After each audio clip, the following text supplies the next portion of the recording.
Good evening, viewers. We welcome you to today's news edition. First, let's take a quick look at the headlines. Union Cabinet approves Prime Minister's development initiative for North-East region with 100% central funding. Justice retired BP Kataki Committee finalizes comprehensive policy for the transportation and auction of coal. West Khasi Hills Regional Committee on Interstate Boundary to have its first meeting on October 14. JEM Mission coverage expands in state, over 6 lakh households to benefit. The news in detail. The Union Cabinet has approved a new scheme, Prime Minister's Development Initiative for North-East Region, PM Divine, for the remaining 4 years of the 15th Finance Commission from 2022-23 to 2025-26. The new scheme, PM Divine, is a central sector scheme with 100% central funding and will be implemented by Ministry of Development of North-Eastern Region donor. The PM Divine scheme will have an outlay of 6,600 crore rupees for the 4-year period from 2022-23 to 2025-26, the remaining years of 15th Finance Commission period. PM Divine will lead to creation of infrastructure, support industries, and thus leading to employment generation. सत्र में budget के समय 2022-23 में वित्त मंत्री जी ने की थी। पीएम डिवाइन योजना को भी मंजूरी आज केंद्रीय मंत्रिमंडल ने दी है प्रधानमंत्री मोदी जी के नेतृत्व में, और ये 100% केंद्रीय वित्त पोषण के साथ साथ एक सेंट्रल सेक्टर स्कीम है। इसके लिए 6,600 करोड़ रुपया 2022-23 से लेकर 2025-26 तक 15वें वित्त आयोग की अवधि के शेष तक इसको मंजूरी दी गई, जो 4 साल की अवधि है। Justice retired BP Kataki Committee set up to recommend to the state government the measures on coal-related issues on Wednesday, finalize a comprehensive policy for the transportation and auction of coal. Informing this after the meeting of the committee, he said it is a positive step since the reverse comprehensive plan has been finalized, which would be notified by the state government in a short period of time, and that his next step is to ascertain the exact quantity of extracted coal available.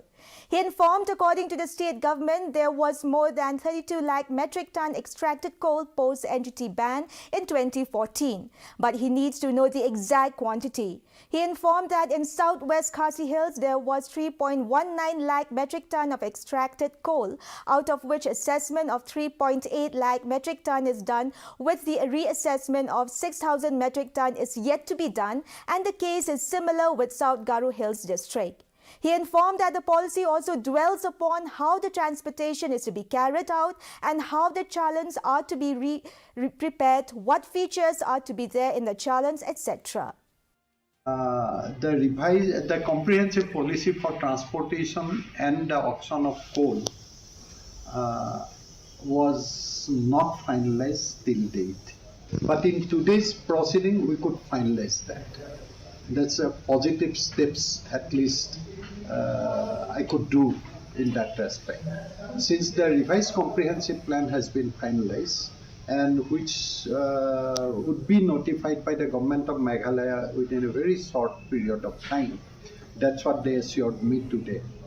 And my next step is to ascertain the quantity of coal. The West Khasi Hills District Regional Committee on Interstate Border will hold its first meeting with the member and stakeholders on October 14. This was informed by Cabinet Minister and Chairperson of the West Khasi Hills Region Committee, Regniton L. Tongkhar. He said that during the meeting, the committee will take the views and opinion of the stakeholders and the members of the committee.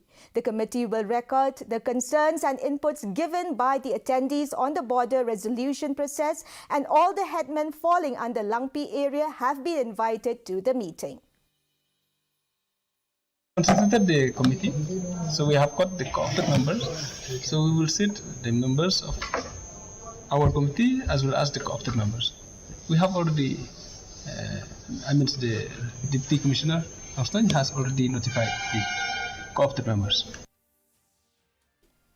Minister in charge Public Health Engineering PHE Regatan Lingdot Tongkhar has informed that the number of targeted households under the Jal Jeevan Mission JJM in Meghalaya has increased from 5.89 households to 6.30 lakh households, and so far there are over 1,400 villages which have achieved 100% completion. Tongkhar, who on Wednesday reviewed the implementation of the Jal Jeevan Mission in Meghalaya, said 1,600 crore rupees has already been spent for the implementation of the Jal Jeevan Mission in the state. Speaking to reporters, the minister informed that based on the state government's request, the ministry concerned has allowed the Jal Jeevan to be extended to 9 census towns in the state, and due to this, the number of households have increased to 6.30 lakhs. When asked about the present Jal Jeevan Mission implementation in the state, Tongkhar said that the target to complete the mission is December this year, but as of today, the state has just crossed 40%. 5,89,888 members of household, and yes, we are happy to tell you that now it has been increased. More than 6,30,000 members of household has been earmarked, and we are going to sanction to more than 6,30,000 members of household. A valedictory function Wildlife Week 2022 was organized by the people of the Divisional Forest Officer, Khasi Hills Wildlife Division at Phan Nong Lat Park on Wednesday on the theme, Recovering Key Species for Ecosystem Restoration. Forest and Environment Minister James Sangma spoke at the program and said that the people's action will help wildlife and biodiversity flourish. He also informed that the construction of the State Zoo is processing as per plan and is looking at the inauguration of the zoo. The minister also launched the online portal for filing of wildlife offences. The minister also informed that the state will establish a climate change museum in Shillong. The Additional Deputy Commissioner MCS West Jantia Hills, Madam D.D. Singhai, on Wednesday inaugurated the skill training on home health aid, which is funded under the Meghalaya State Skill Development Society.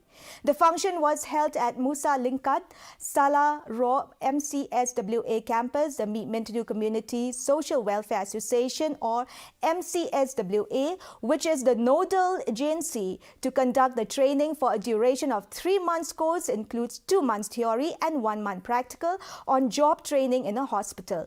Director MCSWA Dr. J.N. Shulai in her keynote address informed that the objective of this training program is to impart knowledge on the youth and to address the issue of unemployment. She also added that there were 120 applicants, in which 30 were selected in this course. Nobel laureate Gurudev Rabindranath Tagore admirers of Shillong observe 103rd anniversary of Tagore's first visit to Shillong at 3 p.m. at Brookside. Tego had visited and stayed at Brookside Bungalow at Rilbong, Shillong for 3 weeks. The anniversary lamp was illuminated by famous reciters Subhashish Guga from Pune. Tego admirers from different parts of Shillong sang the song Akash Bhara Surya Tara in front of the statue of Tego. The weather report: the maximum temperature was recorded at 20.7 degrees Celsius and the minimum temperature was 16.3 degrees Celsius. Relative humidity in the morning was 91%, while in the evening it was 84%. Rainfall was recorded at 1.4 millimeter. Forecast: moderate rain is very likely to occur at many places. Our news bulletin is also available live on our YouTube channel. In addition to watching on television, viewers may visit the DD News Shillong YouTube channel to tune in into our daily bulletin. Before we wrap up, here are the headlines once again. Union Cabinet approves Prime Minister's Development Initiative for North-East region with 100% central funding. Justice Retired BP Kataki Committee finalizes comprehensive policy for the transportation and auction of coal.